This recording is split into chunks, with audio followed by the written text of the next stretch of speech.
Yan! Finally, makakapasok na rin tayo sa Disneyland Park. This is actually the good spot or the best spot to watch yung Momentos na show. O, Lagro, Mento, sampuan yan, o, kaliwaan, o.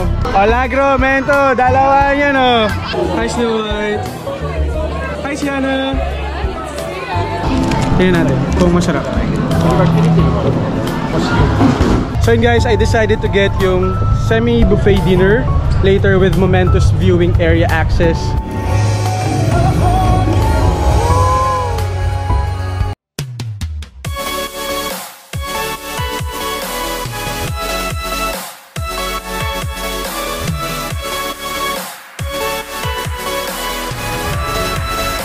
Ito na exciting part guys.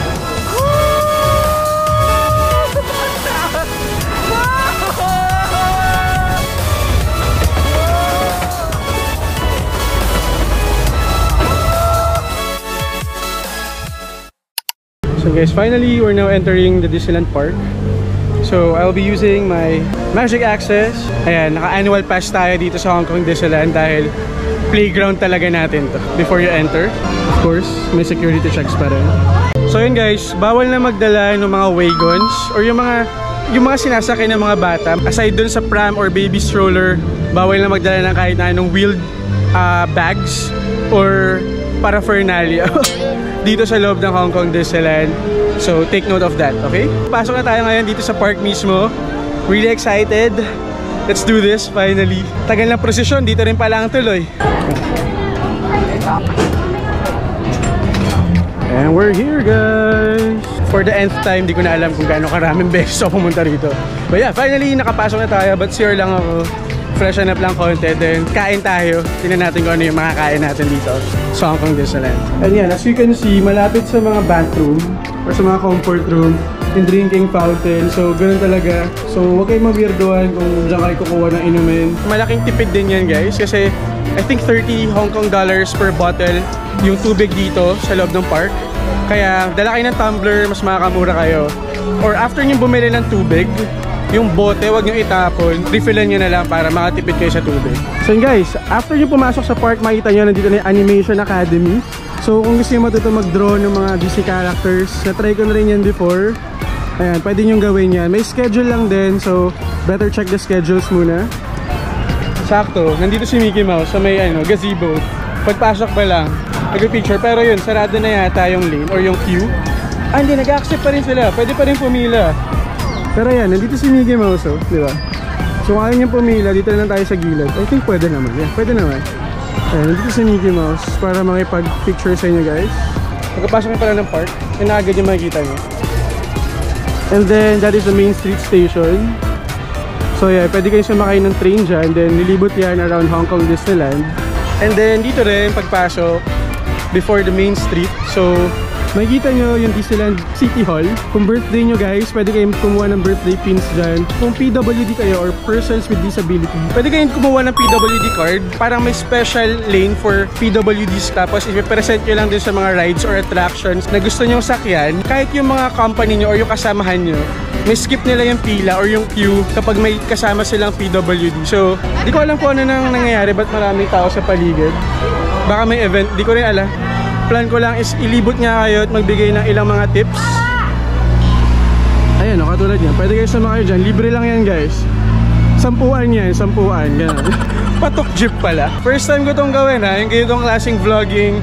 Again, kung gusto nyo yung ganitong klaseng vlogging, hit the like button or comment below guys. Kasi mas, mabuboost yung confidence ko pag nakita ko yung feedback na mas okay pala yung ganito, na mas nakikipag-usap ako sa inyo, mas real time, yung mga ganap, yung mga comments natin, opinions about stuff. So ito yung Main Street. Ito yung nilalakaran natin ngayon. So marami mga restaurants dito, tsaka yung mga, ayan, yung mga merchandise stores. May vlog din ako about dyan kung ano yung pwedeng mabili.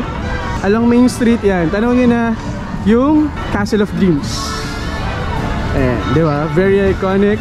Dati nabutan ko pa yan na under construction. So I think nung una kami pumunta, nabutan namin yung luma pa. And then, nung sunod namin punta, under construction siya. Tapos ngayon, kakabukas lang ito around 2021 if I'm not mistaken. Schedule ng Momentos. So, 8:30 PM, marami ng tao dito for sure. Talagang hanap na silang spot para manood ng Momentos. Yung nighttime spectacular fireworks show yan. dito sa Hong Kong Disneyland. And para dun sa mga nagtatanong kung saan yung magandang spot to watch yung Momentus, eto, dadaling ko kayo. So, from Main Street, makikita nyo parang merong ano rito, parang may pabilog dito na space just in front of the Castle of Dreams. So, this is actually the good spot or the best spot to watch yung Momentus na show. Kasi kitang-kita nyo talaga yung fireworks, ayan, from here. And then yung projection din, kasi may water projections din dun sa Momentus. So, kita nyo pa rin siya and mas ma-appreciate nyo siya actually. But yeah, this is the space. Ayan, pwede kayong tumambay rito just before the Momentus show. Ayan, and this is also the popular photo spot. As you can see, may mga nagpipicture dito just in front of the Castle of Dreams. Ayan, and pawis tayo for today. For sure yan, katulad yan, ang daming photo bombers dito kapag dyan kayo nagpicture. Meron ding magandang spot dito guys, na kung saan mas konti yung nagpo-photo bomb or mas konti yung crowd, mas okay siyang backdrop. I mean, mas okay siyang puntahan kung saan kayo pwede mag-picture. So yan, dito yun, dito yung spot na yun guys. As you can see, yung pictorial na rito. Pero, ayan, makita nyo, this is the right hand side kung facing kayo ng Castle of Dreams. So right hand side siya nito. And yan, ito yung ano, ito yung magiging view nyo. Di ba? Mas konti yung crowd and mas konti yung magiging photo bombers nyo. And at the same time, kita pa rin yung view ng Castle of Dreams. Or kung gusto nyo naman, merong effect nung pag-grass. May grass effect yung pictures nyo. Pwede rin dito sa side na to with the Castle of Dreams on the backdrop. Ayan. Diba? And usually meron ding meet and greet dito ng mga Disney princess pero ngayon wala.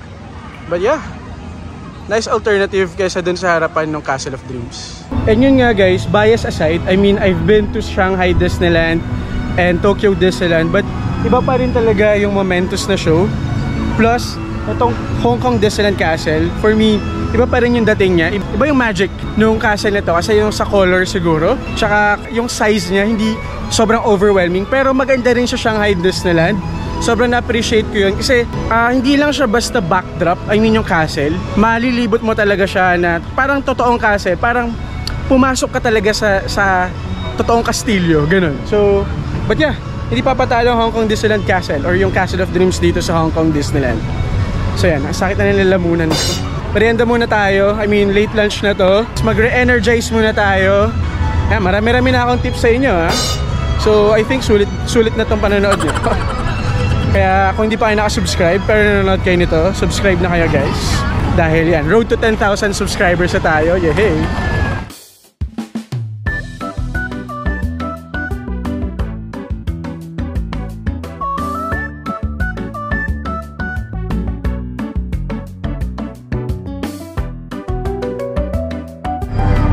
O, Lagro, Mento, sampuan yan, o, kaliwaan, o. O, sakay na. Naging barker. O, Lagro, Mento, dalawan yan, o. Walang kandungan, bawal ang kandungan. Umabot sa Hong Kong Disneyland yung pagka-barker. So yun guys, we're here sa Starliner Diner. So as you can see, mas konti yung queue. Kasi yun nga, late lunch na to. Mag-aalas 2 na. Kung sakali man na lunchtime kayo kakain, so yung tagal ng pagpila nyo, para abutin na rin kayo ng mga alauna. So huwag na kayong sumabay dun sa crowd. So katulad ko, yan, ngayon ako order. Ako na yata yung next in line. Ayan, mas tipid sa oras, diba? So baon na lang kayo ng mga mga chips or sandwich. Dapat na akong order. Hindi ko pa rin alam kung anong ordering ko. Bahala na. Pero as long as may laman ng sikmura natin, good sa tayo doon. Guys, hi! So this is what I ordered guys. So yung Captain Marvel beef burger. Ayan kung makita nyo. Si Captain Marvel and kulay-pula yung bun. Ayan. First time ko ito matatry. Yan, Coke lang and water. That's it. 140 to yung meal na to. Pero yun, may discount ako dahil sa Magic Access. So parang 149 kasama na rin yung drinks. Ito, yung water. Kasi alam ko $30 pa ito. So yeah, let's try. And guys, medyo mahirap makakuha ng spot dito. Medyo marami pa rin tao kahit 2 o'clock na. Let's try the beef burger. Captain Marvel beef burger nila. Color red yung bun. Tapos May onions, mushroom. Tingnan natin kung masarap.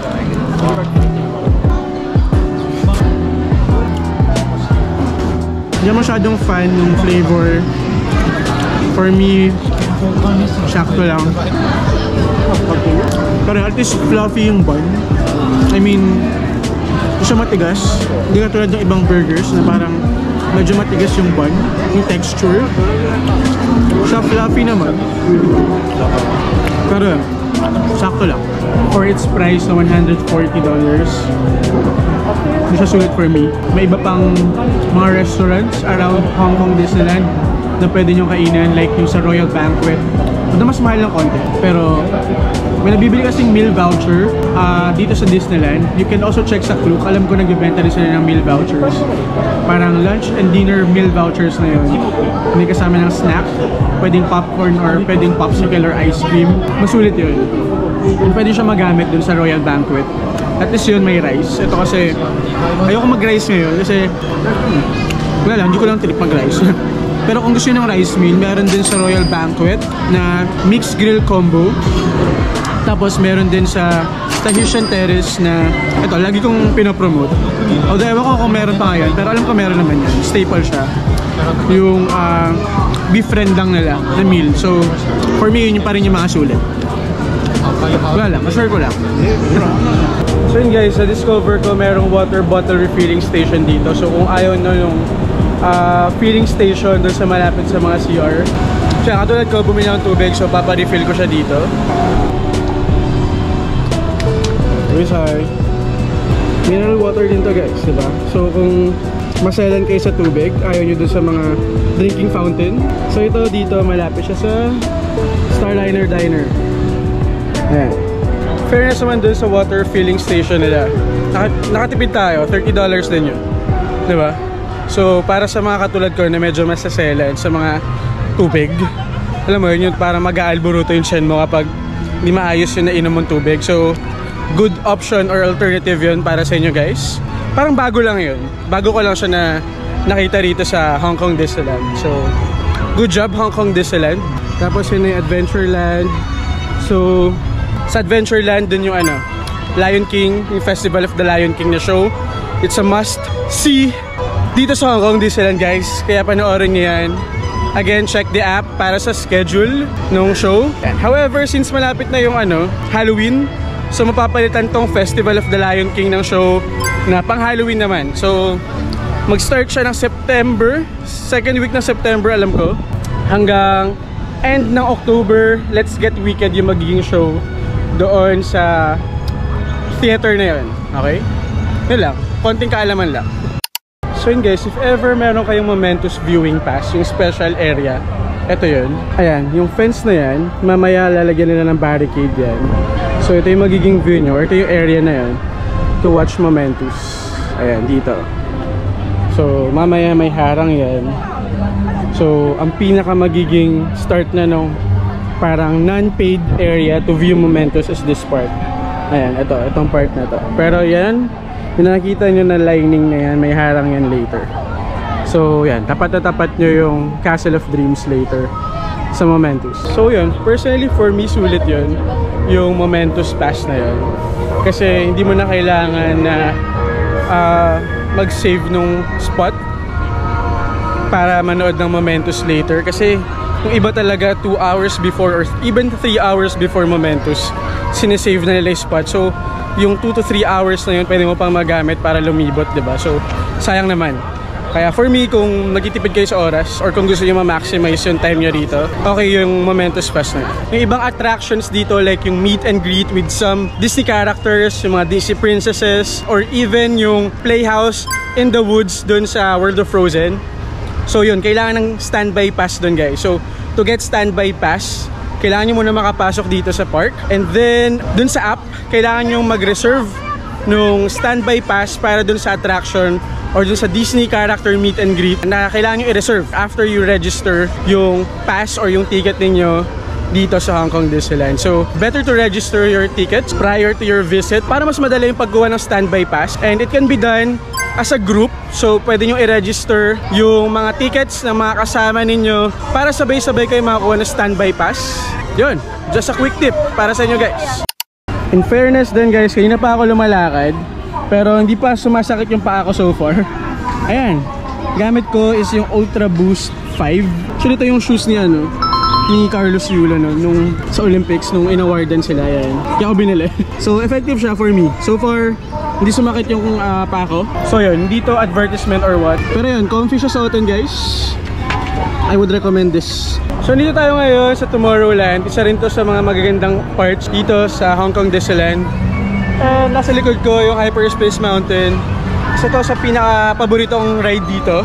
Intense yung roller coaster ride na yan, guys. Kaya, ayun, be prepared. I mean, spoiler alert, it's a indoor dark roller coaster ride. Yung iba kasi nabubudol dyan, kala nila chill ride lang.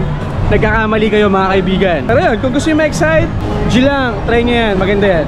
So yun guys, if you're looking for cheap, affordable na mga souvenirs dito sa Hong Kong Disneyland, so they have this magical coin press machine. Nakakalat yan around Disneyland. And yan, 15 Hong Kong dollars lang per coin. Mamili kayo ng iba't ibang designs. Ano maganda rito yan, may nakalagay na Hong Kong Disneyland. So, perfect souvenir na rin. Then, 15 HKD lang. So, pwede nyo pambayad is octopus. Ayan. Or pwede rin yung $5 coins. So, ito yung presyo ng mga food dito guys. So, yung turkey leg, $160. Then, $40 yung chicken sausage. Ito favorite ko, yung chicken sausage. Pero yun, yung turkey leg, sobrang laki ng tinaas ng presyo. Dati parang nasa 100 yata, $120. Ngayon $160 na, diba? So, ako, personally, hindi ko na siya uulitin. I mean, naumay ako nung kumain ako ng turkey leg before. Tapos yun nga, mahal kasi. So, isang decent meal na siya. Although for sharing yung turkey leg na yun, kasi, ewan ko, for me hindi ko maubos yung turkey leg na ganun kalaki. So, for sharing siya. Kaya yun, tip lang. Pero kayo, siguro kung first time mo dito sa Hong Kong Disneyland, and isa kasi yun talaga sa parang, you know, famous snack dito sa park. So, at least once matry mo, di ba? Pero ako personally, hindi ko siya favorite. Mas masarap pa sa akin yung chicken sausage. Masarap yun for me. Yun lang. So guys, dito sa Fantasyland, dito rin makikita yung entry to World of Frozen. So meron na rin akong vlog about World of Frozen nung opening nito last year. So if you want to check that out, nandito yung link. But anyway, balik tayo ulit, World of Frozen, let's go. Medyo umaambon na nga rin ng konti. So sana hindi naman siya tumuloy na sobrang lumakas yung ulan, diba?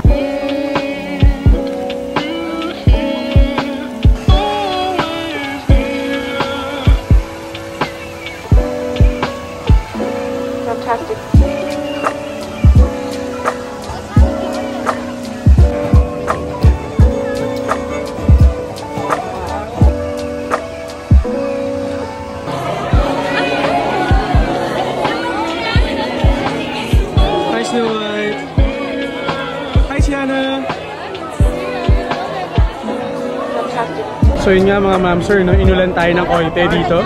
Ngayon, papunta tayo sa Toy Story Land. Kahit medyo, yan, nakita nyo, nakapayong yung mga tao dito dahil nga naambon ng bahagya, no?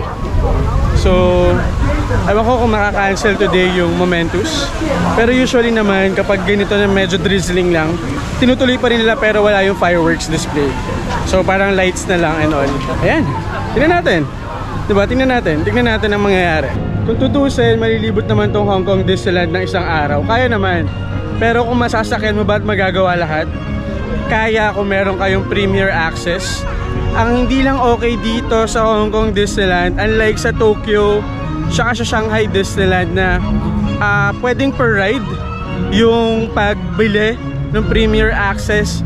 Dito kasi naka-bundle sa Hong Kong Disneyland. So parang good for 3 attractions or 8 attractions, ganun. So mas mahal, di ba? Kailangan mong bilhin lahat.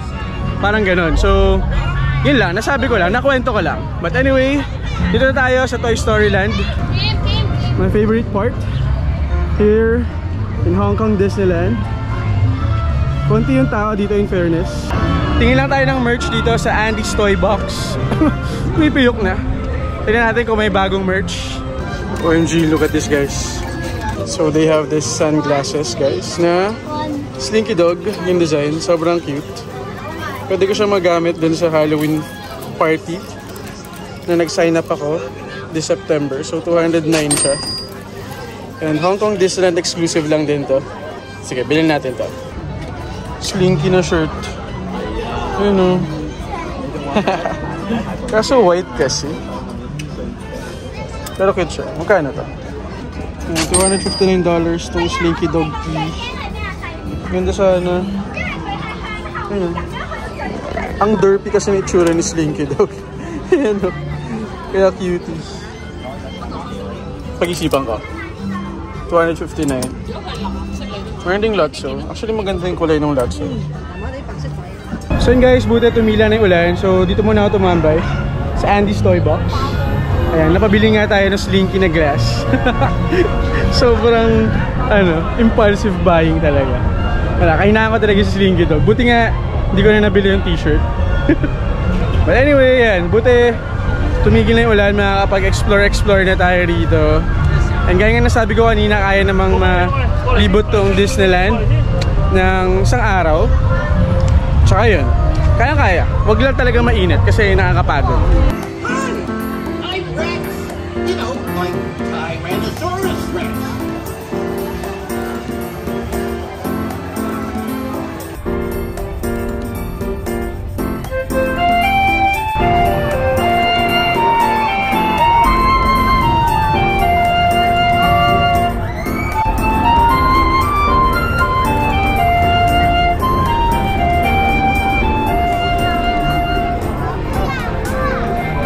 Yung itsura natin guys, wearing the Slinky shades. Parang bata. Sakto yan dito si Slinky Dog. Ayan. Look alike, diba? Okay guys, so I'm thinking about if kukuha ko nitong semi-buffet dinner. Kasi meron na siyang Momentos Nighttime Spectacular reserved viewing area ticket or pass. So 508 for adult. Then 348 for children. Tapos dining slot is 6:15 PM. So yan, then 90 minutes yung kain sa loob, yung dining time. These are the entrees. So they have kebab, Hainanese chicken, they have sea bass, and is that sea bass or sea bass? I'm not sure. Sea bass. And then mushroom lasagna, and then for the kids they have this Disney character pasta. I see. But even the adults can order the children menu, right? Okay. So yun guys, I decided to get yung semi-buffet dinner later with Momentos viewing area access. So yun, vlog ko later kung ano yung experience natin. Kasi before na-try ko lang yung lunch.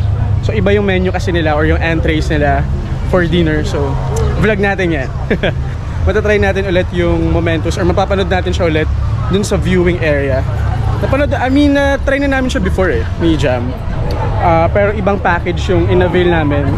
Yung Starlight Picnic package na may Momentos Viewing Pass. So ngayon, ito, yung dinner buffet. Tingnan natin kung sulit naman siya. Pero dun sa lunch buffet kasi, nasulitan kami. Mas mura siya actually. 258 Hong Kong dollars yung lunch. Tapos ito, 508. Pero hindi pa kasama yung tax doon. May 10% tax pa. So umabot din ng 550 plus. Ayan, yung binayaran ko for the dinner buffet. Semi-buffet lang siya pala. So yan. Ngayon, dito na tayo sa may Grizzly Gulch. Itong runaway mine cars. Ito yung isa sa mga paborito ko rin dito na rides. Ewan ko lang kung alam ko closed siya Oo nga, parang hindi na siya under maintenance. Kanina kasi under maintenance siya. So yun, tignan nyo rin yung map guys sa Disney app kasi baka mamaya mag-open ulit yung mga rides. Kasi kanina nung chinek ko, temporarily closed, pero ngayon open siya. Sige, sakay tayo kahit isang beses or isang ride ngayon. 20 minutes lang naman yung wait time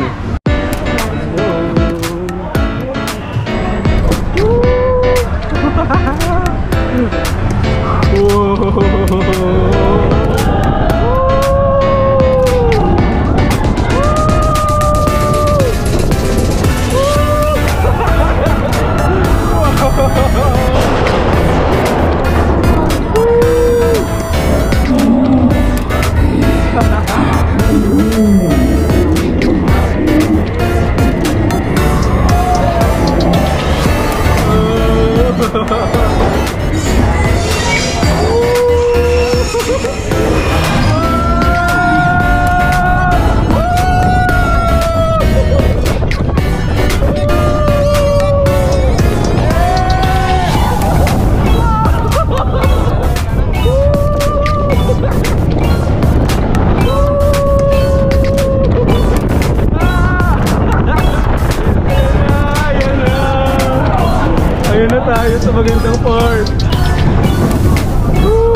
part, guys.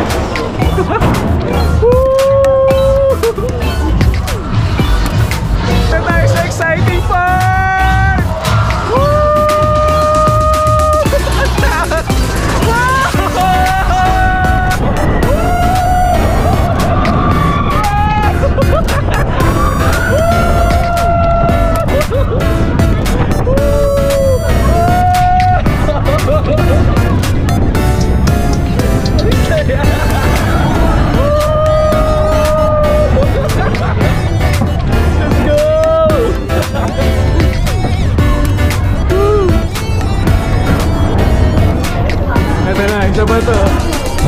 Isa pa to sa exciting part.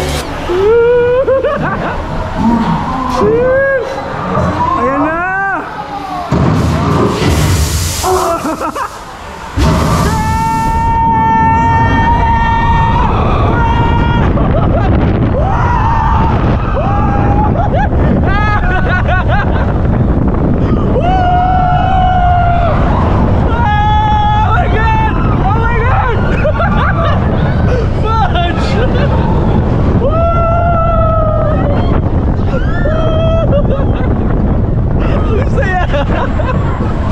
Yung buko.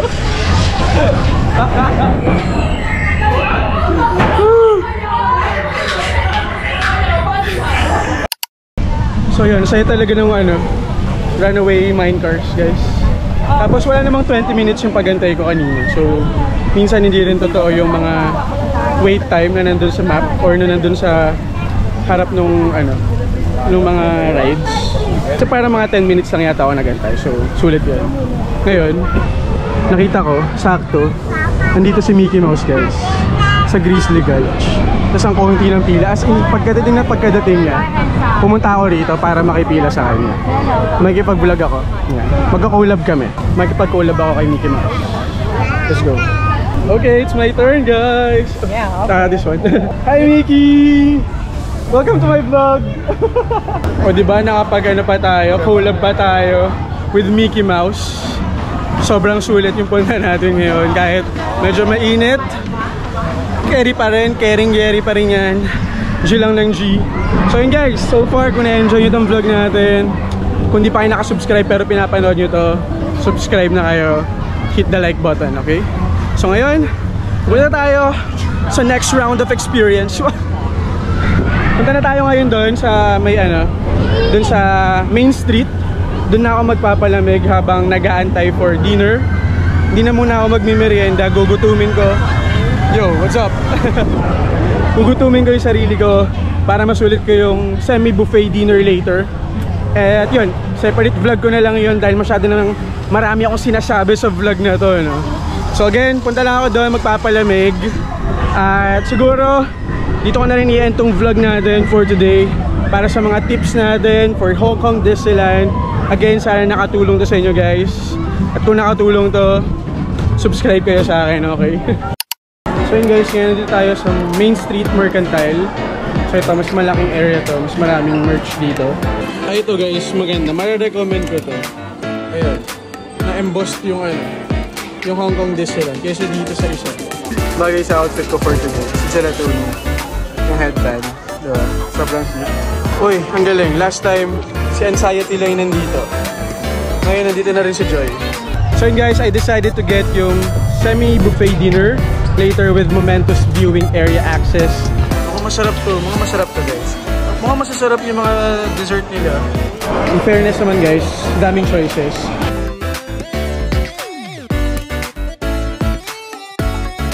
So yun, guys, ngayon try natin yung Hainanese chicken. Tagal na rin ako hindi nakapag-Hainanese chicken ulit. Tapos yun, guys, don't forget to claim yung yung wristband na to. Kasi ito nga yung magiging pass ninyo sa Momentos later.